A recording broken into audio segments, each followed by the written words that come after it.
Good morning everyone, কেমন আছো সবাই? আশা করি সবাই খুব ভালো আছো আর আমিও বেশ ভালো আছি। এই যে সবাই ভাবে না যে আমরা মডেলিং করি মানে আমাদের মতো রিল্যাক্সের কোনো কাজই হয় না। ওগো কাকিমা, তেমন কিছুই না। এই যে আমার পেছন দিয়ে যে ট্রেনটা যাচ্ছে না, এটা হচ্ছে হাজারদুয়ারি এক্সপ্রেস। তার মানে আমরা নিচেই দাঁড়িয়ে রয়েছি আর এক্সপ্রেসটা পাশ দিয়ে বেরোচ্ছে। এখানে অনেকেই বলবে যে ওইভাবে লাইফ রিস্ক নিয়ে নিচে একদম নামবে না। আসলে আমিও আগে ভয় পেতাম, কিন্তু আমি দেখলাম যে ওই দিদিগুলো দাঁড়িয়ে আছে, তো ওরা যেহেতু দাঁড়াতে পারছে আমিও নিশ্চয়ই পারবো। অনেকটা দূর যেতে হবে, যদি প্ল্যাটফর্ম থেকে উঠি একদম জায়গা পাবো না। 2-3 ঘন্টা দাঁড়িয়ে যাওয়াটা খুব টাফ। নিচে দাঁড়িয়ে সিট তো পেয়েছিলাম না, কিন্তু উপরে ওঠার জায়গা পেয়েছিলাম, উপরে উঠেই বসেছি। আচ্ছা, তোমরা কিন্তু কেউ বলোনি যে আমার এই নেলসটা কেমন হচ্ছে। আমি ফার্স্ট টাইম এরকম শেভ করলাম, আমি আগে কখনো করিনি। আর এটা করে দিয়েছে শুক্লা। তোমরা তো সবাই জানো আমি শুক্লা থেকে নেলস করি। ভীষণ ভালো হাতের কাজ, চাইলে তোমরা ওর সাথে কন্ট্যাক্ট করতে পারো। যাই হোক, তোমাদের সাথে তো বলাই হয়নি, আজকে শুট ছিল আমার সৌমির স্টুডেন্ট এক্সাম পলাশী। আমার খুব কমই মনে পড়ে যে সৌমির কাছে সৌমির স্টুডেন্ট এক্সামে কোনো একটা শুটে আমি বাদ ছিলাম, কারণ সৌমি প্রত্যেকটা স্টুডেন্ট এক্সামে আমাদেরকেই নেওয়ার চেষ্টা করে। এটা একরকম ভালোবাসাও বলতে পারো,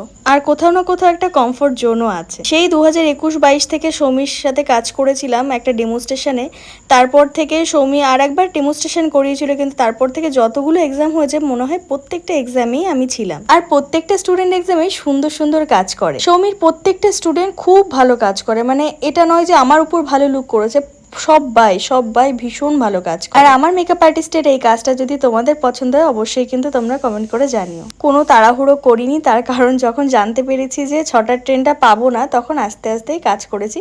আর আমাদের 6টার ট্রেনের পরে প্রায় সেই 8টায়। আর এই হচ্ছে আমার মেকআপ আর্টিস্ট। আমি শুট করছি ওইদিকে, আর এরা এইদিকে পেয়ারা মাখা আমড়া মাখা এগুলো খাচ্ছে। শুট কমপ্লিট করার পরে সবাইকে টাটা বাই করে বেরিয়ে এসেছিলাম। পলাশী স্টেশন এসে এদিকে আমি আর দিশা একটু ঝালমুড়ি কিনে নিয়েছিলাম। তারপর ট্রেনে উঠে একটা ফালতু চা খেয়েছিলাম। প্রথমে তো ভালোই লাগছিল যে 10 টাকায় এতটা চা দিয়েছে, কিন্তু চাটা মুখে নিয়ে দেখলাম ওটা তো 5 টাকারও যোগ্য না।